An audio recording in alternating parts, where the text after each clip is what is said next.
Sige. Ibutang talag, wa may kailang Sara, pero mas nakaila minimo Trillanes. Ay natado. Butang talang, sige, wa may kailang Sara. Mo nang mga tao nagasuporta gyapon Sara. Oy, butang talang, wa may kaila ni Sara. Wa may kaila kayo, pero kaila kay minimo Gilawgaw nimong Pilipinas. Kudita-kudita ka dito sa kuanya. Makaihi raman day kang hinampaka ka, talawan man day kang dako di. Bullseye. Kauban si Katropang Arnel Cortez. Bullseye. Mobilib ko niya. Kung ang iyang kasuko sa korupsyon, pantay. Pero kung suko lang ka sa korupsyon kuno ni Sara, matod pa, unya wa kay pakialam sa korupsyon sa flood control mga igala nga naglambigit sa mga pangalang Romualdez Marcos ay hinampak kang dako. Bullseye. Kauban si Katropang Arnel Cortez. Bullseye. Kung tinuod ka may gala nga nasuko sa korupsyon, moingon ka, imbestigahin ang kang Sara, kay wa pa man may napamatud-an anapod. No, imbestigahin na. At the same time, magpangagot sa imong ngipon, imbestigahin sa ila diri sa mga naa sa administrasyon. Pero kung selective ang imong rage, no, selective rage ba?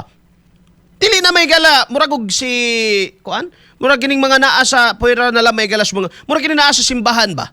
And they're using the gospel, mga igala, moingon nga, por kuan niya mo social justice, no, mo ni ang gitudlo. Okay, well, that's fine. What I question ni ana, mga igala. But what? Nganong adto raman mo Sara masuko? Nganong di man mo masuko dito sa mga kabuang karon may gala na hitabo sa Pilipinas? Ya klaro may gala nga dunay liability ang atong administrasyon. Oh. Nganong ara mo magbalik-balik ana? Wala problema, i-appeal ninyo na, pero ay sad nyo kalimting nga napay mas dakong kawat nga nahitabo sa Pilipinas. And right before our eyes, mga igala, harapan ang kawat, anibay? Diba?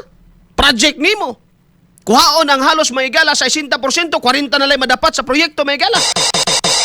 Diba? Nganong wala sila kasukuan Nganong di sila magpamedya, nganong di sila magpa-presscon, nganong di sila mga igala magpa-interview, dagag microphone, kung hisgutan Pero Sara na gani mga igala, pertin daga, microphone pertin 20 ka buok. No? Muna ato ang mga igalang advokasya. Corruption, anti-corruption. Okay? So, kung naay angay imbestigahan, imbestigahan. No? Kung pananglitan ng mga Duterte, doon na yun mga igala, imbestigahin ninyo.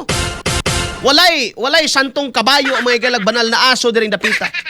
When it comes to corruption, tanan. Pero, kaningin ang ginahimo mga igala, klaro kayo, politika ni.